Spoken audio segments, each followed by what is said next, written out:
So Modern Warfare Zombies got its biggest update so far today, and this includes a variety of changes like nerfs to mercenaries, some stability fixes, and so on, but this already tells us that it's getting far more support than anything like Vanguard Zombies did, and trust me, there's plenty more coming down the pipeline. So today we're going to talk about everything that we know that will be coming to Modern Warfare Zombies at some point. Now, surprisingly, there is a lot to talk about already. There are giant plans in the works for Modern Warfare Zombies in terms of new maps, wonder weapons, schematics, story stuff, etc. They're expanding everything about this mode already, as it's gotten a very positive reception thus far, and I think Activision is going to want to continue this going forward. So the first thing, we've already gotten a bit of a teaser and a snippet about what's happening in Season 1, and the big takeaways for Zombies are that we're getting this new sort of mode or challenge within the game called Dark Ether Rifts, and these are essentially a different way to experience the endgame. You go into the Dark Ether, and it looks like an area entirely separate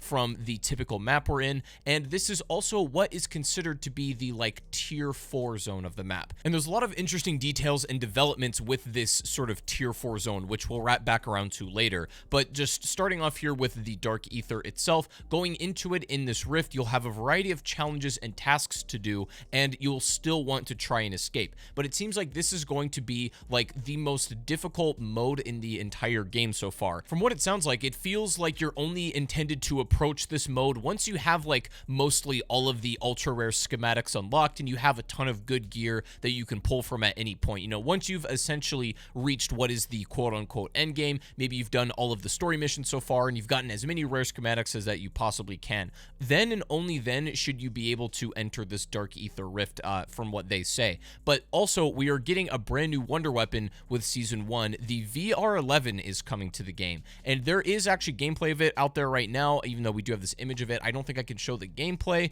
but it is coming to the game, and I assume it will have its own schematic as well at some point. If you've never used the VR11 in Call of the Dead, or you're just unfamiliar with it, this weapon will turn zombies back into humans, and I assume it will function the way that it did in Black Ops 1, where it will make these zombies chase that human, and you can temporarily use it as a monkey bomb or something, just to get pressure off of you, and I think the VR11 will be very similar here. Don't know if it'll have any effect against mercs or anything like that, but I will guess we'll have to wait and see. But expect the big pieces of content for Season 1 to be these Dark Ether Rifts and whatever new challenges that entails, and also the VR11 wonder weapon. But let's go a little bit beyond that. What's going to be happening after Season 1? Now, everything we've just discussed prior has been already confirmed. This is 1000% coming to the game very, very soon. At this point, things will be a little bit more speculative. However, we have a lot of reason to believe that these are true. So first of all, we're getting brand new schematics with each and every season. I don't think that will come as a surprise to anybody, but what the contents of those schematics are going to be is a bit more of an open question. Obviously, the VR11 is going to be one of them with Season 1, but beyond that, you may have noticed that in the acquisitions and schematics tabs themselves, there are no schematics for something like the Flawless Ethereum Crystal, which is the Tier 3 Pack-a-Punch. There is also no Legendary Ether Tool, which is the orange one, and so I imagine that these ones will be added at some point later, as well as schematics or acquisitions for new perks too. Now, this is a leak, a bit of a rumor that we have from a fairly trusted source. It's possible that this maybe was in testing, could have been scrapped, or it is coming to the game, but evidently Widow's Wine from Black Ops 3 may make a return in Modern Warfare Zombies, and if it does, that would be incredibly interesting, because I really think that perk was built for Black Ops 3, it was built for those systems, and for it to be added in here, I think would change the meta entirely, considering if it functions the exact way it did in that previous game, although I'm sure, just like many of the other perks, there would be some adjustments made to it. And so this is leaks based off an old rumor, so if Widow's Wine itself doesn't get added, I am confident that at some point during the life cycle of Modern Warfare Zombies, we will be getting some kind of brand new perk, and I do think that would be one that makes sense, but we'll have to wait and see. Also, real fast, if you guys are enjoying the video, consider subscribing for more Zombies content. It's real easy, it takes a second of your time, and I really appreciate it. Thank you. Let's move on to some new information we have about ammo mods. Now, all of the ones that we have currently in Modern Warfare Zombies appeared in Black Ops Cold War. Shatterblast was something that was was added in that game and has also made an appearance here. Most of the ones in the game are originally from Black Ops 3, but reworked to some degree to fit better in this game. However, we haven't had any new ones other than Shatterblast, but apparently there is a new one coming, whether in Season 2 or a little bit beyond, called Shadow Vortex. Now, it's a little hard to speculate beyond what the name implies, but we can kind of assume that maybe this is some type of ammo mod that has a Gersh device-like effect with the sort of, vortexy portal, maybe some kind of dark ether energy. But the interesting bit about this is that all of the ammo mods have a certain place in the meta, i.e. a lot of the elemental types will be a weakness to a certain, special enemy. For example, Disciples are very weak to Deadwire. Mimics are very weak to Brain Rot, and so the way that the enemies have been set up means that they have a specific weakness as well. So I feel like the implication of getting a new ammo mod, such as Shadow Vortex in this case, would also imply that we're getting a new enemy type, and maybe that specific enemy is weak to the new Shadow Vortex ammo mod. I'm speculating a little bit, but we have heard some information about a brand new ammo mod coming, and that does appear to be the name. As far as new enemies, I know Modern Warfare Zombies was originally planned to have Panzer Soldats in as well, and they're already in Cold War. A lot of the enemies from that game have also made appearances here, and it would make total sense. Do I think the Panzer is going to be the one that's like, weak to Shadow Vortex, and that's what it's for? I'm not entirely sure, but I would like to see some new ammo mods be added to the game. Of course, this will become an acquisition or schematic. I'm positive about that. And speaking of acquisitions and schematics, the Bloodburner vehicle, if you don't know what this is, it's like this dark ether motorcycle bike that you can find in basically anywhere in the map, although it's very difficult to see unless you just come across it. But there apparently is going to be a schematic for this vehicle, so you could probably spawn in and immediately start with the Bloodburner if you really want to. And this is where the box kind of opens up, because now we have schematics that aren't even necessarily for weapon stuff. You could get an entirely different mode of transport, and so wherever they go with that, I'm not entirely sure either, but that does seem to be happening probably in Season 2. Now, beyond Season 1, after these Dark Ether rifts and they add more story bits and information, the question is everything in the future going to be on this map, or are we going to get other stuff other than Urzikstan? Now, from what we understand right now, there is a high possibility that we get brand new maps every couple of seasons that are the other Warzone maps, like Fortune's Keep or something like that.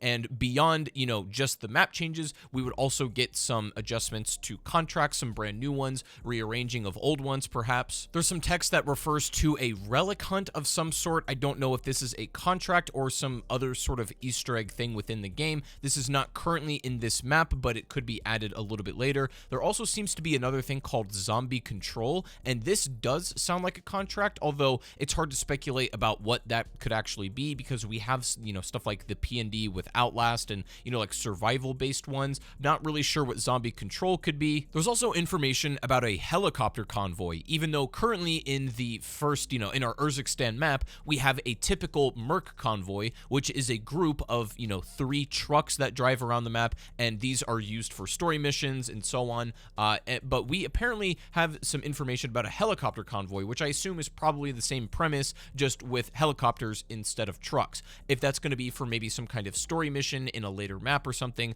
I would assume that's how it's going to be used, but we'll have to wait and see for sure. And then also there's something called an ether counter, which sounds like a piece of equipment very similar to the Geiger counter from DMZ, which would make sense. Maybe you need an ether counter if you're going to be going into these dark ether rifts and or another tier 4 zone, and I think that would make a lot of sense. Speaking of the dark ether, this is what I was going to wrap back around to. Now, you may have noticed, some of you, if you've been on Twitter or if you've been looking around, there was a glitch in this game to get tier 4 Pack-a-Punch. Even though it didn't really seem to do much, you did have a 4 icon next to your weapon instead of 1, 2, or 3. However, tier 4, from what we know, being the dark ether, there is also going to be an equivalent tier 4 Pack-a-Punch. It is unknown if you're able to go into the dark ether, get tier 4 Pack-a-Punch, and then return to the regular map, or if it's like you're in there until the end of the game. Hard to say for sure, but it does seem like there's another step up in power and difficulty beyond tier 3, which to me is pretty exciting. And that would make sense because a few of the new schematics we're likely to get are a dog bone, which I assume this is going to be a schematic that immediately allows you to interact with the dog houses around the map and spawn in a friendly hellhound without having to go out of your way to collect the chunks of meat every single time. That seems like a quick, direct way to, use that feature. I assume that's what the dog bone is. And then there's also a schematic for a golden armor plate, or I assume more accurately, there will be a different vest entirely that will give you these golden armor plates that were actually in Warzone. This is going to be probably more preferred armor. It's a bit stronger, and I assume you would like this to have in the tier 4 zone. I believe that is what's going to correlate with it. And aside from the tier 4, stuff like armor and Pack-a-Punch, it does seem like we're also getting a few new warlords to the game as well, and apparently they're called Rainmaker, Chemist, and Maestro. Something you may have noticed is that Treyarch has not given us a schematic for the Scorcher Wonder Weapon in Zombies, although you can still get it in the game. It's incredibly rare, but there will apparently be a schematic for this weapon, either with the release of Season 1, maybe Season 1 like Reloaded or like the mid-season update, or either that, probably Season 2. Now the question you might be wondering is, okay, well, when new seasons come out, we get brand new maps, will the original ones still be available, or are they going to substitute an old map once a new one comes out? I'm not entirely sure about that. They haven't mentioned, although I will say I'm in a bit of a unique position where I went to Treyarch to play this and I asked developers directly about what they plan to do with maps and stuff like that. And it seems, as far as like round-based Zombies goes, they're actually planning to do something that will satisfy round-based fans as well. So I don't know if there's going to be like offshoot spin-offs, maybe different parts of the map that are going to be something round-based, similar to how they did it with Vanguard, where they had a different formula for Zombies and then eventually ended up doing round-based later in the season. I could absolutely see that as a possibility for this, as they're doing the, more story-based quest acquisition objective stuff like they have been so far. I could for sure see them doing a hybrid model for content as the rest of the year goes on, where they have a little bit of round-based stuff and also continuing what they're doing, because I actually think they have a good formula and I'm enjoying the game so far, and the future does actually look bright for this mode, and it seems most people are having a lot of fun with it so far. So I'm looking forward to seeing what they're making next, and this is a bit of a, look down the road. While a lot of this could be changed or scrapped before it releases, some things may be a little different. This, I feel like, is the most comprehensive roadmap in terms of the direction that Modern Warfare Zombies as a mode is going to be heading in, and this is the main important stuff you need to know. Obviously, if anything big does come out, or if anything major happens, I will be the first to inform you guys. But either way, I hope you enjoyed the video. If you did, make sure to leave a like, subscribe if you're brand new, and let me know what you think about it down below. Thank you all for watching, and I'll see you all in the next one. Peace.